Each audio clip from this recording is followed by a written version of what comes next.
दिल्ली में विधानसभा चुनाव से पहले रोहिंग्या मुसलमानों को लेकर जमकर सियासत हो रही है और बीजेपी ने वोट बैंक के लिए आम आदमी पार्टी पर दिल्ली में रोहिंग्या मुसलमानों की मदद का आरोप लगाया।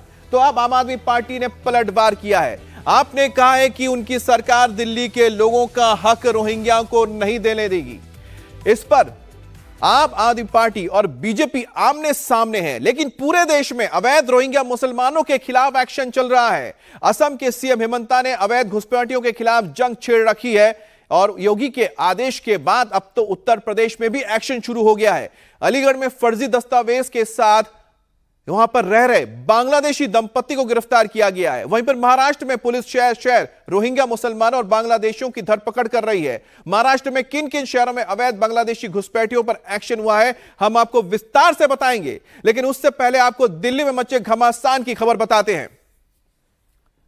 अब दिल्ली में रोहिंग्या मुसलमानों के खिलाफ पुलिस का अभियान शुरू हो चुका है। पुलिस ने कालिंदी कुंज इलाके में झुग्गियों में रहने वाले लोगों के दस्तावेजों को तलाशना और जांचना शुरू कर दिया है। पुलिस आज सुबह कालिंदी कुंज के मदनपुर खादर इलाके में पहुंची। यहां पर लोगों से आधार कार्ड, पैन कार्ड और वोटर कार्ड जैसे उनके दस्तावेज मांगे गए। जो लोग दस्तावेज नहीं दे पा रहे हैं, पुलिस ऐसे लोगों की लिस्ट बना रही है। कालिंदी कुंज इलाके में दिल्ली पुलिस का यह ऑपरेशन पहली बार नहीं हुआ है। दिल्ली पुलिस पहले भी यहां पर इस तरह के स्पेशल अभियान चला चुकी है, लेकिन इस वक्त यह अभियान कई मायने रखता है। राजधानी दिल्ली में लगातार दिल्ली पुलिस बांग्लादेशी घुसपैठियों की पहचान करने के लिए एक अभियान चला रही है। इस समय हम कालिंदी कुंज में हैं। एक बार फिर से कालिंदी कुंज के मदनपुर खादर इलाके में दिल्ली पुलिस पहुंची है और जो झुग्गी झोपड़ियों में रहने वाले लोग हैं वो इस समय दिल्ली पुलिस के संदेह में सबसे आगे हैं। यहाँ पे झुग्गियों में आके लोगों से पूछताछ की जा रही है, उनके डॉक्यूमेंट्स चेक किए जा रहे हैं, आधार कार्ड, वोटर ID, क्या डॉक्यूमेंट्स है ये पूछा जा रहा है। बैंक अकाउंट के बारे में भी पूछा जा रहा है जो सस्पेक्टेड मिल रहे हैं। फिर उसके बाद उनकी एक लिस्ट बनाई जा रही है, पूरी जांच उस पर बैठाई जा रही है। अभी कालिंदी कुंज इलाके से लगभग 8 लोगों की अरेस्टिंग हो चुकी है। पूरे दिल्ली में 1000 से ज्यादा ऐसे लोग हैं जो इस समय दिल्ली पुलिस के संदेह में हैं। उनकी जांच की जा रही है। दिल्ली पुलिस का कहना है कि अगर कोई वेरीफाई होता है या तो उसे रिपोर्ट किया जाएगा और आगे उसके खिलाफ एक्शन भी लिए जाएंगे। कुछ लोग यहाँ पे हैं उनसे जिनकी तंबू नगर यहाँ क्या काम करते हो आप? यही कवाड़ा का काम है मेरा। अच्छा, आप रहते तैमूर नगर में? भैया कहाँ से आप? कूच बिहार, वेस्ट बंगाल, पश्चिम बंगाल। पश्चिम बंगाल। जी जी। तो अभी क्या क्या डॉक्यूमेंट्स हैं आपके पास? मेरे पास सारे ऑलरेडी सब कुछ है। सब कुछ है। वोटर ID दिल्ली का है? जी जी जी। मैं वोट भी डालता हूँ दिल्ली में जी। 9 साल से 2009 से वोट डालता हूँ मैं। तो कैसे बनवाया था वोटर ID? अपनी मम्मी पापा का पेपर लगाया था जब ID प्रूफ बना था मेरी। तो अभी कितने समय से इस इलाके में कालिंदी कुंज ये इसमें मैं 2013 फरवरी में गुदाम खोला था मैंने। ये यहाँ पे ये आपका है पूरा इलाका? नहीं, ये गुदाम मेरा है, एरिया मेरा नहीं है। गोदाम जी। किराया देते हैं आप यहाँ पे? जी जी। लैंडलॉर्ड कौन है यहाँ के? बिपिन चौहान जो है बीजेपी का कार्यकर्ता है। अच्छा, उन्हीं का ही है। तो जब यहाँ आए थे तो उन्होंने कोई वेरिफिकेशन आपका जी जी जी। आधार वगैरह सब कुछ लिए हैं। कितने लोग रहते हैं लगभग यहाँ पे? 15 फैमिली है इसमें। 15 फैमिली और अलग अलग इलाकों से है। जी जी। और दिल्ली में कुछ समय बाद विधानसभा चुनाव होने जा रहे हैं और उससे पहले दिल्ली में अवैध बांग्लादेशियों का मुद्दा गर्मा गया है। दिल्ली के LG ने पुलिस को 2 महीने के अंदर बांग्लादेशी घुसपैठियों की पहचान करके उन्हें बाहर करने के लिए कहा है और इसके बाद दिल्ली पुलिस एक्शन में आ गई है। मदनपुर खादर में हमारी संवाददाता असम की एक ऐसी ही महिला से मिली जिसके पास आधार और पैन कार्ड है, लेकिन दिल्ली का वोटर ID कार्ड उसके पास नहीं है। छोटी आपको यहाँ पे झुग्गियाँ मिलेंगी। इनका किराया जो है, जो जमीन का यहाँ का मालिक है वो 1000 रुपए 1200 रुपए किराया लेता है। और ऐसे ही इलाके हैं जो इस समय सबसे ज्यादा सेंसिटिव इलाके हैं जहाँ पे ये उम्मीद की जा रही है या पुलिस को शक है कि बांग्लादेशी जो घुसपैठियां हैं वो यहाँ रहते हैं। आप कितने टाइम से यहाँ रह रहे? क्या नाम है? 12 साल से। नजमीन आराम। 12 साल से हूँ। दिल्ली में 12 साल। असम से आए हैं? हाँ, असम गुवाहाटी। अच्छा, असम में कहाँ है गाँव? मैनकच्चर गाँव है, शिंगीमारी, वहाँ पर भी थाने हैं। वहाँ के हैं। 3 दिन लगते हैं यहाँ से। अब मजबूरी की वजह से तो आने पड़ेंगे क्योंकि कोई नौकरी तो लगेंगे नहीं, इतने पढ़े लिखे तो है नहीं, इसीलिए ये कूड़े का काम करते हैं हम। इसीलिए यहाँ पर रहते हैं, वोट डालने फिर गांव जाते हैं। अच्छा, आपका दिल्ली का वोट नहीं है? नहीं, हम आसाम का ही वोट है। तो अभी आप क्या डॉक्यूमेंट लेके? हाँ, ये आधार कार्ड है आदमी दिखाइए। मेरा। बच्चे स्कूल जाते हैं? नहीं, अभी छोटे हैं बच्चे, इसीलिए स्कूल नहीं जाते। ये आधार कार्ड है। तो आप सारे डॉक्यूमेंट्स है, आधार कार्ड, पैन कार्ड? हाँ, सब कुछ है, एनआरसी सब कुछ है आसाम के। अच्छा, अगर चेक करेंगे तो पूरे डिटेल निकल जाएंगे कि हम आसाम के हैं या नहीं, सब कुछ है। तरीके से जिन लोगों पे शक है उनसे डॉक्यूमेंट्स मांगे जा रहे हैं। जिनके पास डॉक्यूमेंट्स नहीं है फिर उनका नाम एक लिस्ट में रजिस्टर कर लिया जा रहा है, फिर उसके आगे की जांच बैठाई जा रही है। एक बार मैं फिर से आपको इलाका दिखा दूं कि कैसे एक छोटे से इलाके में छोटी छोटी झुग्गियां बना के लोग रह रहे हैं। तो आपको सीधे ले चल रहे हैं। इस वक्त एक प्रेस कॉन्फ्रेंस भी की जा रही है। क्या होता है कि इनमें क्यूआर कोड का प्रावधान करा हुआ है उन्होंने। एक क्यूआर कोड जैसे बीए बर्थ सर्टिफिकेट है, इसमें एक नीचे क्यूआर कोड का प्रावधान कर रखा है। क्यूआर कोड स्कैन करेंगे तो एक वेबसाइट खुलती है जो कि हूबहू गवर्नमेंट वेबसाइट टाइप लगती है, बट उसका लिंक अलग है। तो लोगों को लगता है कि ऑथेंटिक है, बट ये ऑथेंटिक नहीं है। सर एक चीज और इसका मतलब आधार बनाने वाली एजेंसी है वो भी इस डॉक्यूमेंट के जरिए गच्चा खा जाती है और उनको लगता है कि अभी उस चीज को हम तफ्तीश में ला रहे हैं, उस चीज को हम तफ्तीश में करेंगे। सर एक चीज और है कि जब आधार कार्ड बनाए जाते थे तो इस डॉक्यूमेंट के जरिए गच्चा खा जाती है और उनको लगता है कि अभी उस चीज को हम तफ्तीश में ला रहे हैं, उस चीज को हम तफ्तीश में करेंगे। सर एक चीज और है कि जब आधार कार्ड बनाए जाते थे तो कुछ नंबर्स होते हैं, यूनिक नंबर जो प्रोवाइड करवाए जाते हैं। तो मान लीजिए किसी का नकली आधार कार्ड बना, वो उस आधार कार्ड के जरिए कुछ और डॉक्यूमेंट्स बनाएगा, तो उसमें ये पकड़े नहीं जाते थे कि ये नकली आधार कार्ड है। आधार ये वाला जो फर्दर लाइन ऑफ इन्वेस्टिगेशन है, इसको हम इन्वेस्टिगेट कर रहे हैं। अभी हमने रिसेंटली केस रजिस्टर किया, तो इतनी ही तफ्तीश हो पाई, इसमें आगे भी कर रहे हैं सारे। क्या पता चल पाया कि अब तक कितने लोगों के इस तरीके से फर्जी आधार कार्ड बनाए गए हैं जिनमें बांग्लादेशी लोग, इतनी संख्या पता चल पाई है इनसे पूछताछ के आधार पर? हमें अकेले तो आए नहीं होंगे, इनके साथ इनके और भी साथी आए होंगे। बिल्कुल ठीक कर रहे हैं। हमें लगभग 21 हमने अभी जो आधार कार्ड सीज किए हैं, जो डिसीज था उसे घर से, तो 21 आधार कार्ड तो हमने सीज कर लिए हैं। साथ ही साथ 6 पैन कार्ड भी सीज किए और 4 वोटर कार्ड भी सीज किए। आधार कार्ड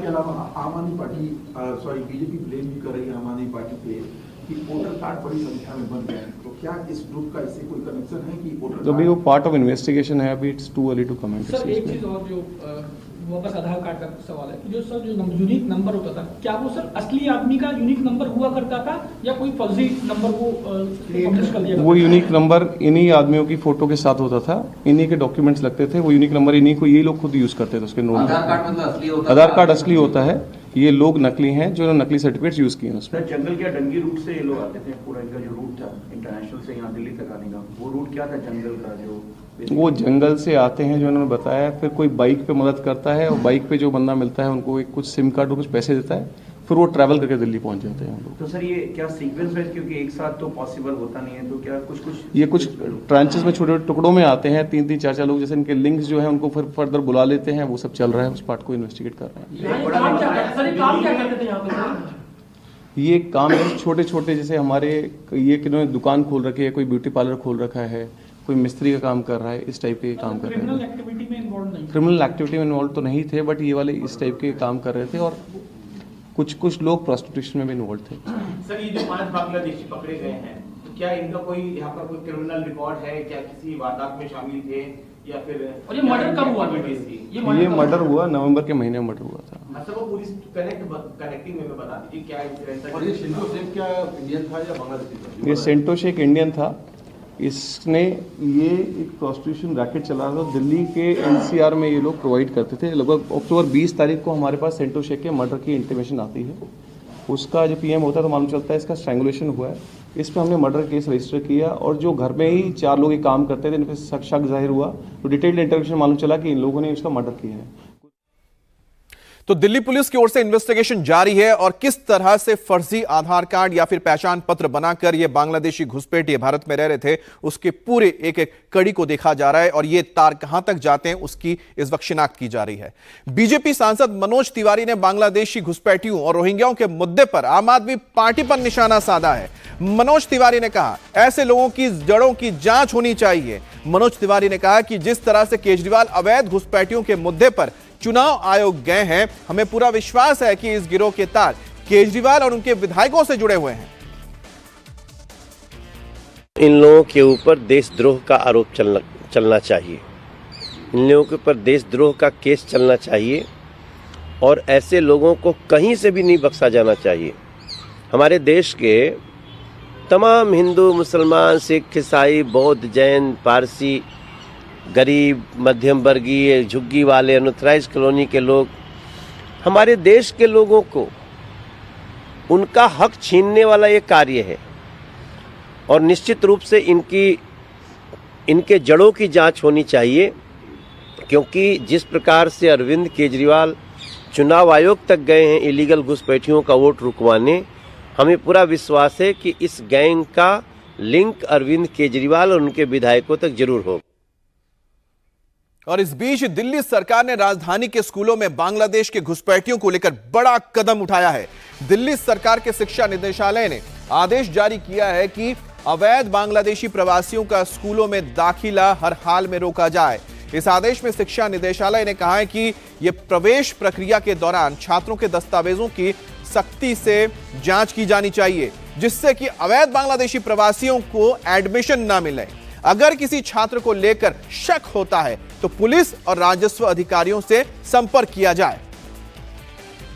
और इस मामले में आम आदमी पार्टी पूरी तरह बीजेपी पर अब एग्रेसिव नजर आ रही है। कल दिल्ली के स्कूलों को आदेश जारी करने के बाद दिल्ली के सीएम आतिशी ने एक ट्वीट किया है, जिसमें उन्होंने केंद्रीय मंत्री हरदीप पुरी के 2022 के ट्वीट को लेकर बीजेपी पर सवाल उठाया। आतिशी ने कहा है कि बीजेपी वाले दिल्ली के लोगों के ईडब्ल्यूएस फ्लैट के हक रोहिंग्या मुसलमानों को दे रहे हैं, लेकिन आम आदमी पार्टी ऐसा नहीं होने देगी। आतिशी के इस ट्वीट को आधार बनाकर केजरीवाल ने भी ट्वीट किया और कहा कि हम किसी हालात में और किसी भी हाल में बीजेपी को दिल्ली में रोहिंग्या को नहीं बसाने देंगे। हरदीप पुरी ने 2022 में दिल्ली के बकरवाला में रोहिंग्या शरणार्थियों को बसाने की बात कही थी। हालांकि गृह मंत्रालय ने तब तुरंत सफाई दी थी और कहा था कि रोहिंग्या शरणार्थियों को दिल्ली में ईडब्ल्यूएस फ्लैट देने की कोई आदेश नहीं दिए गए हैं। लेकिन आम आदमी पार्टी चुनाव से पहले इसी को मुद्दा बनाकर अब हमला कर रही है बीजेपी पर। अब बात करेंगे हम आगे खबर की, जिसमें अंबेडकर के अपमान पर मचे घमासान को लेकर इस वक्त जबरदस्त सियासत हो रही है। अंबेडकर के मुद्दे पर अभी तक कांग्रेस प्रोटेस्ट कर रही है। अब बीजेपी ने भी इस मुद्दे पर कांग्रेस पर पलटवार करना शुरू कर दिया है।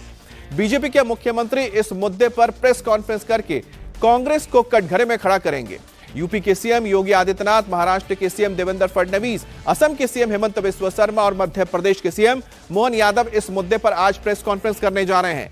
बीजेपी कांग्रेस पर अंबेडकर के साथ नाइंसाफी का आरोप लगाती रही है। यह मुख्यमंत्री इस मुद्दे पर अब कांग्रेस को घेरेंगे। और हमारे साथ हमारे पॉलिटिकल एडिटर देवेंद्र पराशर जुड़ गए हैं। देवेंद्र, आखिरकार किस तरह से एक स्ट्रैटेजी तैयार की गई है ताकि जो कांग्रेस का जो एक नैरेटिव गढ़ा गया है अमित शाह के खिलाफ, बीजेपी के खिलाफ, उसको तोड़ा जा सके? और बीजेपी से एक अवसर के तौर पे इस रूप में देख रही है कि इसी बहाने कांग्रेस पार्टी ने जो ये अभियान छोड़ा है, उस अभियान के पलटवार के तौर पे ये दिखाया जाए कि अंबेडकर के पॉलिटिकल कैरियर में थ्रू आउट कांग्रेस पार्टी ने उनके साथ कैसे कैसे अन्याय किया। जैसे शुरू में नेहरू के साथ उनके मतभेदों की बात, संविधान सभा में वो ना जा पाए, इसको लेके जो आरोप लगते हैं, इसके अलावा उनको चुनाव हरवाने को लेके जो नेहरू और कांग्रेस की रणनीति थी उस बात को लेके, और वहाँ से जब शुरू हुआ तो उसको फिर आगे बढ़ाते हुए कि कैसे भारत रत्न भी उनको नहीं दिया गया, जबकि भारत माता के एक सच्चे और बड़े सपूत थे। और इसके अलावा अम्बेडकर के जितने स्मारक हो सकते थे उसमें एक भी स्मारक नहीं बनवाया गया। इस तरह के सारे आरोपों का पुलिंदा लेकर बीजेपी ने अभी अपने सभी मुख्यमंत्रियों को कहा है कि अपने अपने राज्यों में प्रेस कॉन्फ्रेंस करें और कांग्रेस पार्टी को कटघरे में खड़ा करें कि किस प्रकार से शुरू से उसकी नीतियां रही हैं कि बाबा साहब भीमराव अंबेडकर के साथ एक अपमान भरा रवैया उन लोगों ने रखा है और उनके साथ जो कुछ हुआ उसको आज की पीढ़ी को बताया जाए। तो कुल मिलाकर अंबेडकर के मसले पे कांग्रेस पार्टी के द्वारा जो कोशिश की जा रही थी कि बीजेपी के ऊपर दबाव बनाया जाए, बीजेपी एकदम से पलटवार की मुद्रा में आ रही है और उन सारे तथ्यों को सामने लेके आ रही है जो कि ऐतिहासिक रूप से सही तथ्य हैं। अमित जी बिल्कुल, तो बीजेपी की कोशिश है कि बीजेपी को अगर दबाव बनाने की कोशिश की जा रही है कांग्रेस की ओर से, तो विपक्ष कहीं इस मुगालते में ना रहे कि बीजेपी किसी दबाव में आ रही है। और यही वजह है कि बीजेपी पलटवार लगातार कर रही है और बीजेपी अब कांग्रेस को भी घेर रही है बाबा साहब अंबेडकर के मुद्दे को लेकर। अब बाबा साहब भीमराव अंबेडकर पर गृह मंत्री अमित शाह के बयान को लेकर सियासी संग्राम तो तेज हो ही चुका है। कांग्रेस इस मुद्दे को लेकर अपने अलग अलग इलाकों पर या देश के अलग अलग हिस्सों में बीजेपी के ऊपर दबाव बनाने की कोशिश कर रही है, लेकिन कांग्रेस पार्टी आज इसे लेकर देश भर में इसी के जरिए एक प्रदर्शन भी करेगी। कांग्रेस के नेता और कार्यकर्ता आज सड़कों पर उतरेंगे, अमित शाह के इस्तीफे की मांग करेंगे। लेकिन सिर्फ कांग्रेस ही नहीं, बीएसपी भी इस पूरे मुद्दे को लेकर अब मैदान में उतर रही है। अमित शाह के खिलाफ आंदोलन में इस वक्त बीएसपी की ओर से मायावती के भतीजे मैदान में उतरेंगे और आकाश आनंद आज दिल्ली में हो रहे प्रदर्शन में शामिल होंगे। बीएसपी की मांग है कि अमित शाह अंबेडकर के मुद्दे पर अपना बयान वापस ले। अंबेडकर के मुद्दे पर अब तक क्या क्या हुआ है वो अभी आपको बताते हैं। अमित शाह ने 17 तारीख को राज्यसभा में बयान दिया था जिसमें उन्होंने कांग्रेस पर अंबेडकर का अपमान करने का आरोप लगाया, लेकिन कांग्रेस ने उनके 12 सेकंड के एक वीडियो को लेकर उसे वायरल कर दिया। इस मुद्दे पर संसद में जमकर संग्राम हुआ। इसी दौरान 19 दिसंबर को प्रदर्शन के दौरान धक्का मुक्की हुई जिसमें बीजेपी के 2 सांसद घायल हो गए। बीजेपी का आरोप है कि धक्का राहुल गांधी ने दिया था। तो कुल मिलाकर 17 तारीख को यह मुद्दा हुआ जब अमित शाह ने एक बयान दिया था। उस दौरान वो बता रहे थे कि किस तरह से कांग्रेस ने बाबा साहब का अपमान किया है, लेकिन कांग्रेस ने 12 सेकंड का सिर्फ एक क्लिप निकालकर उसे वायरल किया और इस पूरे मामले को तैयार किया, ऐसा बीजेपी का आरोप है। अब प्रहार में बात होगी अपराधियों के खिलाफ यूपी पुलिस के ताबड़तोड़ एक्शन की। लखनऊ में बैंक में सेंधमारी करके करोड़ों की चोरी करने वाले 2 आरोपियों को पुलिस ने 24 घंटे के अंदर ढेर कर दिया और 4 को गिरफ्तार कर लिया। लेकिन 24 घंटे के अंदर इस केस को सुलझाना बड़ी उपलब्धि मानी जा रही है। साथ ही चोरी का जो सामान है उसे भी बरामद किया गया है। जैसे ही खबर लोगों तक पहुंची, जिन लोगों का इंडियन ओवरसीज बैंक के लॉकर में उनका सामान था, उनकी ज्वेलरी थी, अब वो लखनऊ के चिन्हट थाना पहुंच रहे हैं। अपनी ज्वेलरी को लेकर वो क्लेम कर रहे हैं, लेकिन लोगों का आरोप है कि बैंक ने लॉकर्स में चोरी की उन्हें कोई जानकारी नहीं दी। चिन्हट थाने पर हमारी संवाददाता रुचि कुमार मौजूद है। अपनी ज्वेलरी की तलाश में पहुंचे लोगों से उन्होंने बात की और उनकी समस्या को भी सुना। लखनऊ का ये चिन्हट थाना है जहां इंडियन ओवरसीज बैंक आता है। इस बैंक में 42 लॉकर तोड़े गए हैं। अब पुलिस ने 2 बदमाशों को जो आरोपी हैं इस बैंक लॉकर तोड़ने में, उनको मुठभेड़ में मार गिराया है। 2 अभी फरार हैं, 3 को पकड़ा है। कुछ लोग यहाँ थाने में आए हैं जिनका लॉकर टूटा हुआ था। आपका भी लॉकर बैंक में टूटा हुआ? जी मैम। तो करीब कितना होगा अंदाज से वहाँ? मैम हमें लगता है कि 42 लॉकर टूटे हुए हैं वहाँ पे, और मैं गिन तो नहीं पाया हूँ, मैं देखने गया था। आई थिंक 30-40 लॉकर तो भी ऐसे हैं जो नहीं टूटे हुए हैं। मैं तो 2 दिन बाद मुझे पता चला, मुझे बैंक से कोई सूचना नहीं मिली कि हम जो है हमारे लॉकर यहाँ पे डकैती पड़ी है या लॉकर टूटा। बैंक मैनेजर ने तो एकदम लापरवाही से कुछ भी नहीं बताया हमको पता भी नहीं चल पाया। मैं अगले दिन जब मंडे को अपने घर आया, मैं वाइफ का पेपर था PCS का, मंडे को मैं घर आया तो पता चला कि जो है पेपर पढ़ रहा था, पेपर से पता चला मुझे कि बैंक में डकैती हुई है, ऐसी बात है। और कुछ लॉकर टूटे हैं, कुछ लॉकर नहीं टूटे हैं। तो हम अपना लॉकर नंबर देखा तो मैंने जो है बैंक के पास गया तो पता चला, अपना लॉकर नंबर बताया, पता चला आपका लॉकर टूटा हुआ है। आपके लॉकर में करीब कितना गोल्ड? मैम शादी उदी ज्वेलरी सब रहती हैं सबका, तो ज्वेलरी कैश पैसे रखे हमारे, चूँकि मैंने घर अपना शिफ्ट कर रहा था तो मैक्सिमम सारी ज्वेलरीज मेरी जो शादी उदी की ज्वेलरी थी सब इसमें रखी हुई। और लखनऊ में 21 दिसंबर को बैंक में सेंधमारी कर लॉकर तोड़ के जो चोरी हुई थी उसके आरोपियों को कल पुलिस ने लगभग एनकाउंटर में एक को गिरा दिया, वो लखनऊ में जिसकी मौत हुई, और दूसरा जो था उसे गाजीपुर में एनकाउंटर में ढेर किया गया। आज पुलिस ने बैंक चोरी में शामिल 2 बदमाशों को मुठभेड़ में ढेर किया। उससे पहले कई लोगों को गिरफ्तार भी किया है। एक मुठभेड़ जैसा हमने बताया राजधानी लखनऊ में हुई है और दूसरी गाजीपुर में। दोनों एनकाउंटर में पुलिस ने 25-25 हजार के इनामी बदमाशों को मार गिराया है। लखनऊ के चिन्हट थाना क्षेत्र में एनकाउंटर हुआ तो वहीं गाजीपुर में आरोपी बिहार भागने की फिराक में थे। इससे पहले कि वो बॉर्डर क्रॉस कर जाते यूपी पुलिस के साथ मुठभेड़ हुई जिसमें गोली लगी और आखिरकार वो दूसरा अपराधी भी मारा गया। तो लखनऊ में आज एक एनकाउंटर हुआ है जिसमें चिन्हट थाना क्षेत्र में मुठभेड़ में जेवर नकदी पिस्टल बरामद किया गया है। गाजीपुर में भी 25 हजार का जो इनामी था वो मारा गया है। आगे बढ़ते हैं, बात करेंगे संभल की प्राचीन बावड़ी की। संभल में आज लगातार चौथे दिन प्राचीन बावड़ी की खुदाई की जा रही है। आज खुदाई की गहराई को और बढ़ाया जा रहा है ताकि बावड़ी का पूरा हिस्सा सामने आ सके और इसके साथ जुड़े हर दावे और रहस्यों का पर्दाफाश हो सके। इस खुदाई से उम्मीद जताई जा रही है कि पुराने बावड़ी के बारे में नई जानकारी मिल सकती है, जो इतिहास और पुरातत्व से जुड़े कई अनसुलझे सवालों के जवाब दे सकते हैं। आपको बताते हैं कि संभल के लक्ष्मणगंज में जो बावड़ी मिली है वो करीब 150 साल पुरानी है और राधा कृष्ण मंदिर से सिर्फ 150 मीटर की दूरी पर है। बताया तो यह भी जा रहा है कि बावड़ी 3 फ्लोर का है और इसमें एक कुआं होने की बात भी सामने आ रही है। बताया यह जा रहा है कि यह बावड़ी 400 वर्ग मीटर में फैला है, जिसमें 210 वर्ग मीटर एरिया में खुला हुआ, यानी कि जिसकी खुदाई चल रही है और बाकी 190 वर्ग मीटर एरिया पर अतिक्रमण किया गया है और उस पर अब घर बना दिए गए हैं। अब जिला प्रशासन ने उन घरों को नोटिस भेजा है और उसे खाली करने के लिए कहा है कि ताकि बावड़ी को दोबारा शुरू किया जा सके।